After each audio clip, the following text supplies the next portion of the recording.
Greetings and welcome to Jefficho Films. This movie from 1990 has Tommy Lee Jones, Sean Young, Nick Cage. What more could you ask for?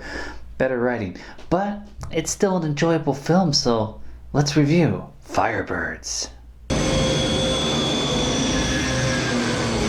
Dobbs, bogey at your 12 o'clock. Dobbs! Snake 2 to Blackhawk, get the hell out of there. This movie starts out over the South American desert with Nick Cage playing Jake Preston. He's also reporting this incident of what's about to happen. And we learn that he flies helicopters and they're attacked by a scorpion attack helicopter. He lost some friends, but he does make one final statement. It's a little more complicated than that. I beg your pardon, sir, but I think it's very simple. They killed our people and they killed our friends. Their drugs kill Americans every day. It's a war, and it's our duty to fight. The other generals and the colonels agree. The cartel needs to be dealt with. Then we meet Brad Little, played by Tommy Lee Jones, and he's a chief instructor at this Air Force base, and he's going to teach them how to fly helicopters properly, because they got to learn air-to-air tactics and stealth. Basically, you will be flying like a bat out of hell. You will be shooting at the enemy. You will be jinking around, dodging bullets and missiles and rocks and arrows and spears and ducks and geese.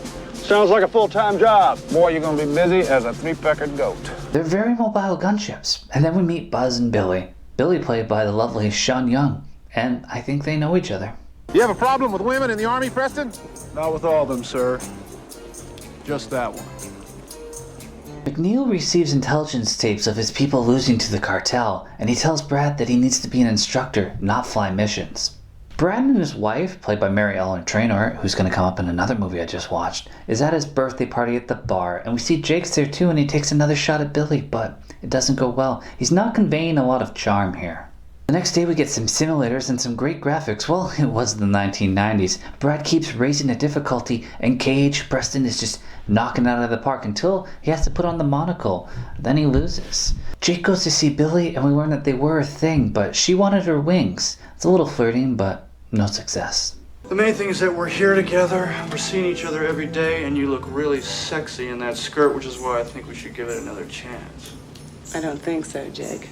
More classes, and we learn that these choppers don't have the speed to run, so they have to learn how to fight. I'm also used to Tommy Lee Jones being more miserable and cynical, asshole-ish. This is a nice but unsettling change. At a nightclub concert, Billy is there, and Jake gets into a confrontation, but it does not impress her. This pursuit of her is not going well. It sounds like the relationship was a rough one. Intelligence wants to accelerate the Apache plan because they learned the drug cartel now has an airship to traffic their drugs. I mean, if your business is doing well, it makes sense to invest back into it. Get an airship. Expand. The next day we get some more air practice as Jake's turning everything dirty. His flirting is a bit more smoother. He actually makes her smile. We can paint your target while you're hidden in some canyon, so you can nail it from cover without ever being seen. I'd love to nail it. So how about that drink tonight? Man, you never let up, do you? Brad's getting old, but he wants to keep testing himself, so he spars with Jake, and he's a little confused the next morning, because he probably got a concussion. But he does work it into something good with the wife. Are you sure you're okay? For God's sake, Jenny, you think I have my dick shot on? Well, I better check. Don't you think? Yeah, you better see for yourself, darling. In class they learn about Eric Stoller and his Scorpion helicopter. What a cool name. And Jake has flashbacks of running into him before. Jake and Brad go up and practice using the sighting systems, but he's sweating profusely. Something's up with him. He can't seem to figure it out. Then Billy consoles him later and explains his issue. Eye dominance. We all have one eye that naturally takes over. We get used to using it without even knowing it. My dad always shot the way you just did. He was right-handed and left eye dominant. Later, Brad is shopping with the kids and Jake finds him and talks to him. I wonder if Brad's not helping him because he wants to fly the mission. And he talks to his wife about it. The next day they drive around in a Jeep and they tape panties to his head so that he can learn how to overcome his eye dominance. And then he does more time on the simulator, which he nails. Then he asks Billy if she would like to help him celebrate. Nice car. Wow. You look amazing. This whole thing, I just threw it on as I was walking out the door. They have a good date, kiss a lot, then some love making, then it's back to the air base for the last day of practice. Who wants vertical? I'll give him vertical with a twist. Look what we found. Hostile bye-bye, Chief. Jake pulls off some major moves to win, kicking Brad's ass, and McNeil gets a final report and has a mission briefing for the Firebirds, as they must take out the cartel. Jake's not too happy about Billy going though. They head to South America, to an American base, and the DEA says that they have to take out Stoller, and then the next morning, Jake and Brad have a good chat. I mean, I'm vain and I know I'm great, but you're definitely the best. No, you're better. Can't learn anymore. You can. Every time we went up together, I kept thinking, damn, that kid, he is good. How'd he figure that one out? You're a natural. But we find out the bad guys aren't stupid and aren't going to wait around.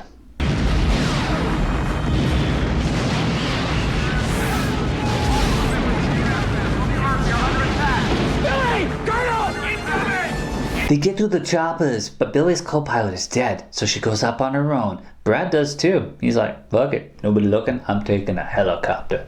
One Apache helicopter's already down too, and Stoller starts following her around as she notices the cartel is evacuating. It's hard to keep up with this speed. Also, there's a jet up there too. Jake baits him so that Brad can take him out, but there's another jet as well. And Stoller's on Brad now and shoots him and he's forced to land. Billy goes to check on him. Jake gets Stoller to follow him, and Brad gets Billy to make a rocket launcher so that she can take out the jet.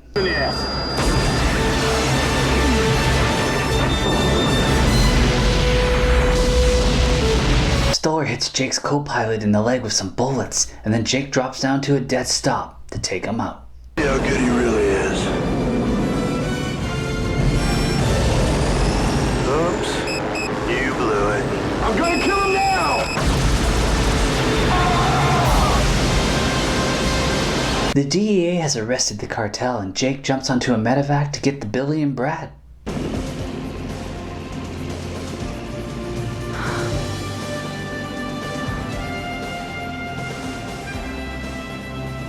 They evacuate them out, and Billy and Jake take her helicopter. The end. This was an enjoyable film. Felt the writing wasn't the strongest. The dialogue was definitely weak. 2 of the 3 writers only did this, and the third, Dale Dye, a former Marine, probably just was there to consult, make sure things sounded legit. Director David Green did 1 movie with the lovely Joanne Whalley 10 years later, mostly just stuck to TV and not much of that. We got a lot of involvement with the National Guard, US Army, Air Force. We saw AH-64 Apaches, UH-60 Blackhawks, AH-1 Cobras, MD helicopters, MD-500s, and OH-58 Koalis, even a SAB-35 Draken. I mean, there were some sweet helicopters in this. The dogfights were interesting, but nothing like Top Gun. But the choppers are vastly different, so why even compare? Well, you think it's fine for me to be a pilot as long as there's nothing at stake. But a dangerous mission, no way, that's only for men. Thanks, Jake. I have my orders. Why is it so hard for you to understand that I just don't want you to get hurt? Cage was a little chauvinist in this, which was really kind of awkward. It didn't mesh well with the character or the story that they were trying to tell. I think the relationship really could have used some work. I also enjoyed Lee's character as he was wanting to still fly, but he was told that they didn't have any better than him to teach, so he was kind of stuck doing that too. In the end, he kind of got both. Sean Young had like a good foundation for a good character, but like, again, the writing just didn't convey it very well. Could have been used a lot better. Not bad shooting for an old dog like you, Rice. Thanks, Grandpa. Solid gold, Rattler.